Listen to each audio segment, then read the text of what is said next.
Hi, I'm David Stukus. I'm a professor of clinical pediatrics and the director of the Food Allergy Treatment Center at Nationwide Children's Hospital in Columbus, Ohio.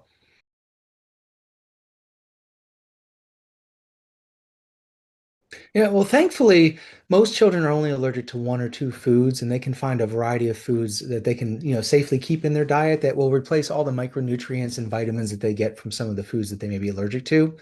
So a lot of it does depend on how old they are, as well as what food they need to avoid and the number of foods they need to avoid.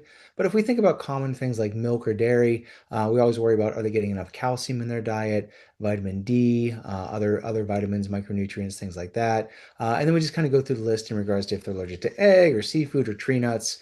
More often than not, we don't need to screen for nutritional deficiencies because we can often find a way to, give them a healthy, robust diet with a lot of other good foods. Thankfully, fruits and vegetables are a great source of a lot of these micronutrients. So we always want to promote a good, well-rounded diet for these children. We do worry, so red flags would be raised. If they have, difficulty gaining weight, or especially if they're losing weight or have failure to thrive, that's a huge red flag that we should be evaluating those patients a lot more intensely. If they start getting other symptoms, such as maybe they're having hair loss or rashes, or they're having issues with, their gums or teeth or things like that, those are other signs that maybe we should be taking a different look at things. As I mentioned, though, thankfully, these are relatively rare in the vast majority of children who have food allergies.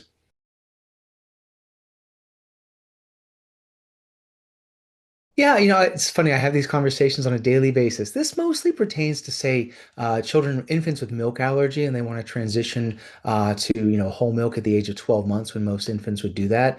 So we actually have a handout in our office where we give to families about the pros and cons of different milk alternatives, specifically things like, pea protein based milk, oat milk, soy milk, almond milk. You can pretty much make milk out of anything these days. What we worry most about would be, are they getting adequate fat content? Because that's really a critical time for brain development when we're getting nice, lining around the neurons inside the brain that are developing. So we want to make sure we're replacing that with good sources of fat and also protein as well.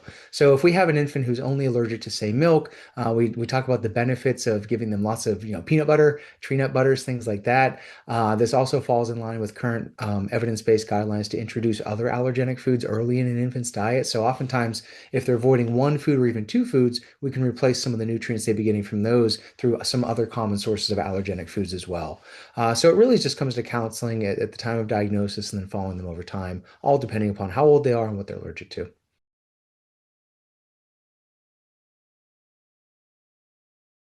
So from a nutritional standpoint, it's all good, right? Because the current recommendations are, let's introduce allergenic foods into a baby's diet, especially if they're at higher risk. And that would be infants who have moderate to severe persistent eczema or atopic dermatitis.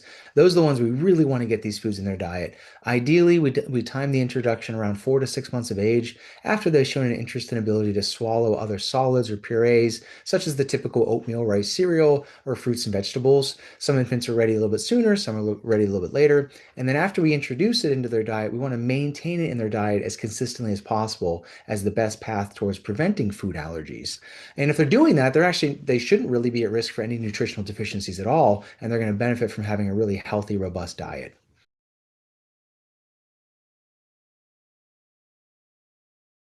Yeah, so if they have multiple food allergies, especially, we will often enlist the aid of a registered dietitian or nutritionist because they can spend time with each family and really go through not only what their family's sort of typical food patterns are, cultural beliefs, things like that, but find alternative sources of all the nutrients that may be missing from the specific allergens that their child has. We also have, treatment available for some of these infants, which may allow them to either eat their allergen in small amounts or maybe be at lower risk to try, certain varieties of it. And then our overall approach towards food allergy management really has evolved in recent years. So a lot of infants who have, say, allergies to milk or dairy and egg, about 75% of children can tolerate that when we bake it into foods that are prepared in the oven. So that might be a way to actually get some of those nutrients in their diet as well. So sort of the all or nothing mantra of days past is sort of outdated, and we take a very individualized approach to each child, and then we really focus on, trying our best to get some version of that food in their diet, or at least making management more reasonable. And when it comes to things like FPIEs, that's typically also one or two foods, and the same rules apply as with other types of food allergy, where we just, focus on what are they actually allergic to, and then can we find ways to actually replace those nutrients with other foods in their diet. Interestingly, with FPIEs, that can be more of the non-traditional foods, such as things like oat or rice or even vegetables and some fruits, which is, a little different than the traditional peanut, tree nuts, egg and milk from IgE-mediated food allergies.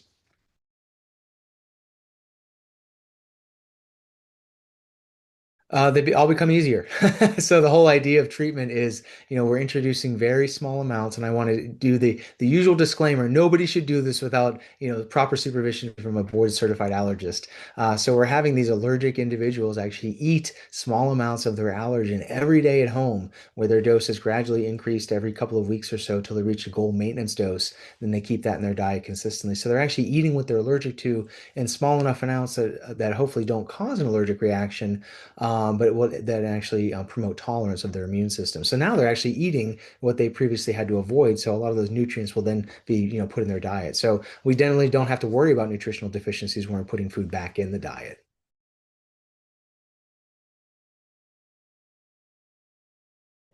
Yeah, if you start getting a long list of foods that parents report either cause symptoms or that they've removed from their child's diet, we need to really reconsider that diagnosis.